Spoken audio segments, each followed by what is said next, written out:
Friends, आज हम अपना चैप्टर स्टार्ट कर रहे हैं मानवीय करुणा की दिव्य चमक। तो इस चैप्टर के अंदर आपको, जैसे कि मैंने आपको जीवन परिचय में पढ़ाया था, उसी तरह से इसकी एक एक पंक्ति में कोई बहुत सारे जो सार हैं वो दे रखे हैं कि पंक्ति का आशय क्या है, पंक्ति का तात्पर्य क्या है, ये क्यों कहा गया है। इस तरह की बातें इसमें बहुत ज्यादा क्वेश्चंस बन रहे हैं। तो और इम्पोर्टेंट चैप्टर है, गद्यांश भी आ सकता है इसके अंदर से, 3-4 क्वेश्चन गद्यांश के आ सकते हैं। बाकी जो क्वेश्चंस आएंगे उसमें क्वेश्चन भी दिया जाएगा इसका। तो आप लोग ध्यान से सुनिए और समझिए कि इसके अंदर क्यों उन्हें मानवीय करुणा की दिव्य चमक बोला गया है। जैसा कि आपको नाम से ही पता चल रहा है कि ये जो चैप्टर है वो सर्वेश्वर दयाल सक्सेना जी ने लिखा है। और लिखा किसके लिए, मैंने आपको जीवन परिचय में बताया था कि फादर कामिल बोल के। जैसा कि आपको फादर से ही पता है कि फादर जिस तरह से एक मंदिर के अंदर एक पुजारी होता है और जैसे मस्जिद के अंदर एक मौलवी होता है, वैसे ही चर्च के अंदर एक फादर होते हैं। तो वही जो आपके सारे वो करवाते हैं, बाकी सबको समान समझते हैं, सबसे सब एक सा व्यवहार करते हैं, वही सारी चीजें इनके बारे में यहाँ जो एक विशेष व्यक्ति है उनके बारे में बताई गई है। तो जैसा कि ऊपर जो आपके चैप्टर का नाम है वो दिया गया है, मानवीय करुणा की दिव्य चमक। यानी कहने का तात्पर्य, इसी का मतलब समझिए कि क्या मतलब है इसका, कि यानी संसार में रहने वाला, मनुष्यों के बीच में रहने वाला एक ऐसा पुरुष जिसका किसी से कोई भी व्यवहार नहीं है, जिसका किसी से कोई भी व्यवहार नहीं है, जिसका कोई यहाँ नातेदार नहीं है, कोई संबंध नहीं है, किसी से कोई संबंधी नहीं है, तो लेकिन उसके बावजूद भी वह सभी जो देश के अंदर जो लोग हैं वो उनको अपना परिवार समझ रहा है, उस परिवार में रहने वाले लोगों को वह अपना समझ रहा है, उनसे एक सा व्यवहार कर रहा है, उनसे सदव्यवहार कर रहा है, अपनत्वता रख रहा है। यानी कहने के लिए कुछ व्यवहार ना होते हुए भी वह उनके ऊपर करुणा बरसा रहा है। तो एक ऐसा दिव्य, इसीलिए इसे एक ऐसा दिव्य पुरुष कहा गया है जो कि एक साधारण पुरुष नहीं कर सकता है। एक साधारण पुरुष जो होता है वो जो अपने नातेदार रिश्तेदार होते हैं या अपना परिवार जो होता है उन्हीं पर अपना ममतत्व और अपना अपनत्व लुटाता है। वह किसी अनजान पुरुष के लिए क्यों अपनापन लुटाएगा। लेकिन यहाँ बिल्कुल अलग है। ये इंसान वो इंसान है कि जो बिना किसी नातेदारी और रिश्तेदारी के यह सभी को अपना समझता है, सभी पे करुणा में व्यवहार करता है सबसे, और सभी को अपना समझ करके उन्हें अपनत्व उन पर लुटाता रहता है। तो इसी वजह से इसे मनुष्यों के बीच में रहने वाला एक मानवीय करुणा की दिव्य चमक कहा गया है। यानी दिव्य पुरुष जो मनुष्यों के ऊपर करुणा बरसाने वाला है। अब देखिए आगे पहली पंक्ति, फादर को जहरबाज से नहीं मरना चाहिए था।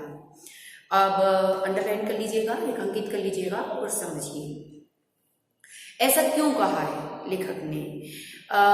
जहरबाद का मतलब होता है जहरीला फोड़ा, और ये एक गैंग्रीन, आपकी बुक में नहीं है, ये आप लोग लिख लीजिएगा क्योंकि ये क्वेश्चन आ चुका आपके एग्जाम के अंदर कि ये किस रोग से बनता है फोड़ा। तो आपको लिखना है ये गैंग्रीन रोग होता है, उससे ये फोड़ा बनता है। और इस फोड़े के बनने के बाद में जिस इंसान के ये फोड़ा होता है उसको असहनीय वेदना सहन करनी पड़ती है, उसको बहुत कष्ट सहन करना पड़ता है। वह एक यूं कहो कि इंसान जैसे ना ही तो उसका शरीर खत्म होता है और ना ही उसे मौत आती है, वह रोज रोज मौत मांगता है, लेकिन उसे आंतरिक जो पीड़ा है उससे बहुत बुरी तरह से लड़ना पड़ता है, उससे झगड़ना पड़ता है और अंदर ही अंदर की चुभन को सहन करना पड़ता है। अब कहने का तात्पर्य है कि फादर जो एक व्यक्ति थे वो बहुत ही करुणामय व्यक्ति थे, ऐसे व्यक्ति थे जो बहुत ही दयालु व्यक्ति थे। ऐसा दयालु व्यक्ति जो बिना किसी नातेदारी और रिश्तेदारी के दूसरों पे अपनापन लुटा रहा है, दूसरों पे अपनत्व लुटा रहा है, दूसरों को अपना समझ रहा है, उसके लिए ऐसी असहनीय वेदना ईश्वर तय कर रहा है, तो ये तो बहुत गलत है। इसीलिए यहाँ पर लेखक ने कहा है कि फादर को जहरबाज से नहीं मरना चाहिए था। जिसकी रगों में, यानी अंदर जो अपनी रग है, अपने अंदर जो खून दौड़ रहा है उसके लिए, कि जिसकी रगों में दूसरों के लिए मिठास भरे अमृत के अतिरिक्त और कुछ नहीं था, उसके लिए इस जहर का विधान क्यों?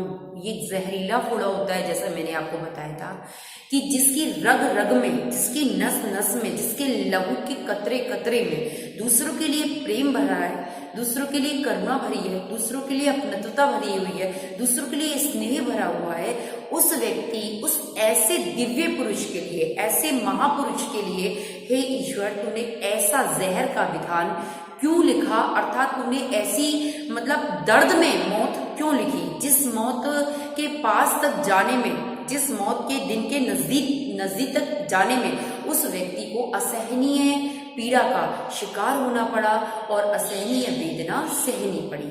आगे देखिए, यह सवाल किस ईश्वर से पूछें? लेखक कह रहा है कि मैं ये सवाल किस ईश्वर से पूछूं कि ऐसे नेक पुरुष के लिए तूने ऐसा कार्य क्यों किया? प्रभु की आस्था ही जिसका अस्तित्व था सारे दिन। देखिए, एक ऐसे बात कही गई है कि यूं तो बहुत सारे सन्यासी होते हैं, तपस्वी होते हैं, साधु होते हैं, तो वो क्या करते हैं? संसार से विरक्ति ले लेते हैं, संसार से विरक्ति ले लेते हैं और विरक्ति लेकर किसी एकांत जगह पर जाकर, किसी जंगल में जाकर के, जहां भी जा रहे हैं वहां जाकर के और अपना तप, अपना ध्यान लगाते हैं। तो एक एकांत जगह पर जाकर के, एक सुनसान जगह पर जाकर के तप करना, तपस्या करना और ईश्वर का वंदन करना बहुत साधारण है, क्योंकि वहां अपने आप ही शांति फैली हुई है। लेकिन संसार के बीच रहते हुए, अपनी गृहस्थी के साथ समय बिताते हुए और वहां रह करके अपनी ईश्वर के साथ, ईश्वर से पूरी तन्मयता के साथ में, पूरी आस्था के साथ में उसका नाम लेना, उसका ध्यान रखना, उसका स्मरण करना, उसका वंदन करना बहुत मुश्किल की बात है। तो ये वो महापुरुष था जो कि एक साधारण साधु या सन्यासी तपस्वी नहीं था, बल्कि एक साधु सन्यासी तपस्वी की जो गुण होते हैं, उनकी गुणों की पराकाष्ठा को ये पार कर गया था। साधारण पुरुष के इसके अंदर कोई गुण नहीं थे, ये उन गुणों को पार कर चुका था। इसने संसार के अंदर रह करके अपनी संसार के अंदर लोगों के बीच रहते हुए, गृहस्थी के बीच में रहते हुए, इसने ईश्वर की पूरी आस्था करी। हर वक्त ईश्वर का जाप, ईश्वर का मनन, ईश्वर का चिंतन इसका मुख्य उद्देश्य था। एक जीवन के लिए एक बहुत बड़ी, ये समझ लीजिए, एक इसके जीवन को सद्मार्ग दिखाने वाला एक ईश्वर ही इसके लिए सबसे बड़ा उपहार था। आगे देखिए, वह देह की इस यातना, अंडरलाइन करिएगा, इंपॉर्टेंट लाइन है, वह देह की इस यातना की परीक्षा उम्र की आखिरी देरी पर क्यों दी? देह यानी शरीर। अब यातना की परीक्षा होता है आपको इस कष्ट की परीक्षा, जो उसके साथ में उसे पीड़ा भोगनी पड़ रही थी। उम्र यानी आयु आखिरी देरी पर, यानी उम्र के अंतिम समय पर क्यों दी? कवि कह रहे हैं, लेखक कह रहे हैं कि जिस व्यक्ति का अस्तित्व ही ईश्वर की आराधना करना है, ईश्वर का चिंतन और उसका मनन करना है, वो ऐसा महापुरुष अपनी देह से, इस शरीर से ये कष्ट भरी पीड़ा की परीक्षा, जो दूसरों को अपना समझता है, दूसरों पे अपनत्व लुटाता है, दूसरों से स्नेह करता है, वो अपने इस शरीर से, ये शरीर दूसरों के लिए परमार्थ कर रहा है। ये शरीर, उसका जो शरीर है वो दूसरों के लिए परमार्थ कर रहा है, परोपकार की भावना है। तो ऐसे शरीर को ऐसी कष्ट की परीक्षा, ऐसी पीड़ा की परीक्षा उम्र के आखिरी पड़ाव पर आखिर क्यों देनी पड़ी?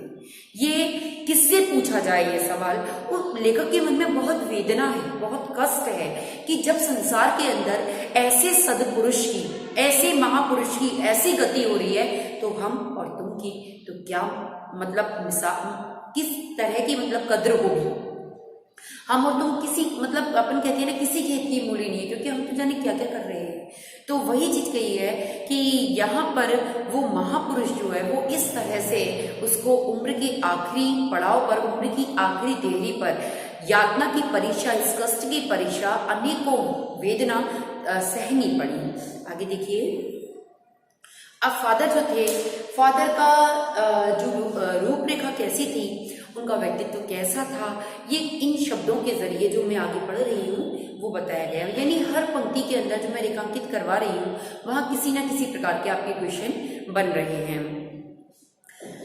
देखिए आगे, एक लंबी पादरी के सफेद चोगे से, एक लंबी पादरी के सफेद चोगा होता है वस्त्र, चोगे से ढकी आकृति, उसके शरीर की आकृति सामने है, बहुत गोरा रंग है, साफ रंग है, सफेद झाई मारती हुई भूरी दाढ़ी है, सफेद दाढ़ी है, उसमें कहीं ना कहीं मतलब भूरापन सा है, ब्राउन कलर सा है, भूरी दाढ़ी है, नीली आंखें बाहें खोल गले लगाने को आते हैं। फादर कामिल बुल्के की जो आंखें थी वो उनमें थोड़ा नीला रंग था, तो वो नीली आंखें इस तरह से सजल होता है जिन आंखों के अंदर पानी होता है, और जो आंखें बेहया होती हैं, बेशर्म होती हैं, जो मतलब दूसरों के अंदर कमियां निकालती रहती हैं, जो मतलब दूसरों के अंदर खोट देखती रहती हैं। तो ऐसे इंसान को आपने देखा होगा कि हम बोलते हैं कि ये इंसान, इस इंसान की आंखों में पानी नहीं है, ये इंसान बेशर्म है। लेकिन जो इंसान जिसकी आंखों में सजलता नजर आती है, पानी नजर आता है, शर्म नजर आती है, एक हया नजर आती है, वो इंसान एक अलग ही इंसान होता है, और वह इंसान एक दयालु महापुरुष प्रतीत होता है। तो वही था कि यहाँ फादर कामिल बुल्के जो थे उनकी आंखों में एक सजलता नजर आती थी, वो एक जो नीली आंखों के अंदर जो एक पानी नजर आ रहा है, जो एक सजलता नजर आ रही है, उसे देख करके कोई दूसरा पुरुष उनके सामने खड़ा है तो उसे देख करके ऐसा प्रतीत होता था कि मानो ये नीली आंखों वाला जो ये महापुरुष है ये अभी आकर के मुझे अपने गले से लगा लेगा। अर्थात हर वक्त ये लगता था कि मानो वह किसी असहनीय व्यक्ति को, किसी जो व्यक्ति दर्द से, पीड़ा से परेशान है, जो व्यक्ति कष्ट झेल रहा है या सांसारिक परेशानियों से उलझ रहा है, वह उस व्यक्ति को अपनी छाती से लगा लेंगे, अपने गले से लगा लेंगे। अर्थात ऐसा लगता था कि मानो वो गले से लगाने के लिए आतुर हो रहे हैं, वो बेचैन हो रहे हैं, और जैसे ही उनकी छाती से वो जो पुरुष था जिसके साथ में ये पीड़ाओं से उसे गुजरना पड़ता था, वो लगता था, यानी ऐसा लगता था उसे कि जैसे कुछ समय के लिए वह अपनी पीड़ा से, वह अपने कष्ट से कोसों दूर चला गया है। ये वो महापुरुष था कि अपने शब्दों के जरिए और अपने स्नेह के जरिए उस इंसान को गले लगा करके उसकी पीड़ा को, उसके कष्ट को हर लेता था। आगे देखिए, तो गले लगाने को आतुर, इतनी ममता, इतना अपनत्व, इतनी ममता, इतना अपनत्व इस साधु में अपने हर एक प्रियजन के लिए उमड़ता रहता था। आप ये मत समझिए कि मैंने आपको जीवन परिचय के अंदर भी बताया था कि वो एक ऐसा इंसान था कि जो आपको बताया था कि यूरोप के रेम्सटेपल शहर के अंदर, बेल्जियम के रेम्सटेपल शहर के अंदर ये जन्मे थे, लेकिन उसके बावजूद भी इन्होंने अपनी कर्मभूमि भारत को बनाया था। भारत में आने के बाद में इन्होंने मतलब 2 या 3 बार ये अपने घर गए होंगे। बाकी माँ बाप, भाई बहन, एक सबसे इन्होंने जो अपना रिश्ता आता था ना, ये स्मरण में नहीं रखा था। बाकी अपना परिवार, अपना घर, अपना जो एक कहते हैं अपना जो देश, वहां के होने के बावजूद भी इन्होंने भारत को समझा, भारत को ही अपना घर परिवार समझा था। तो इसलिए कह रहे हैं कि भारत में रहने वाले जन जन के लिए इनके मन में सिर्फ अपने प्यार, मतलब अपने जो परिवारजन थे उनके लिए प्यार नहीं था। आप समझो कि सिर्फ उनके लिए था, या उनके नातेदार जो रिश्तेदार थे उनके लिए था, उनके लिए नहीं था, बल्कि अब इतनी ही ममता, इतना ही अपनत्व इस साधु के, एक विदेशी साधु था, एक भारतीय साधु नहीं था, इस विदेशी साधु के अपने हर एक प्रियजन के लिए, इस देश के अंदर, इस भारत देश के अंदर जितने भी लोग थे उन सबके लिए इसके हृदय में उमड़ता रहता था, निस्वार्थ भावना से, निस्वार्थ भावना से, जिसमें कोई किसी भी प्रकार की कोई वासना नहीं है, जिसमें किसी भी प्रकार का कोई स्वार्थ नहीं है, उस भावना से ये कार्य करते थे। आगे देखिए, लेखक कह रहे हैं मैं 35 साल से 35 मैं 35 साल से इसका साक्षी था, तब भी जब वह इलाहाबाद में थे और तब भी जब वह दिल्ली आते थे।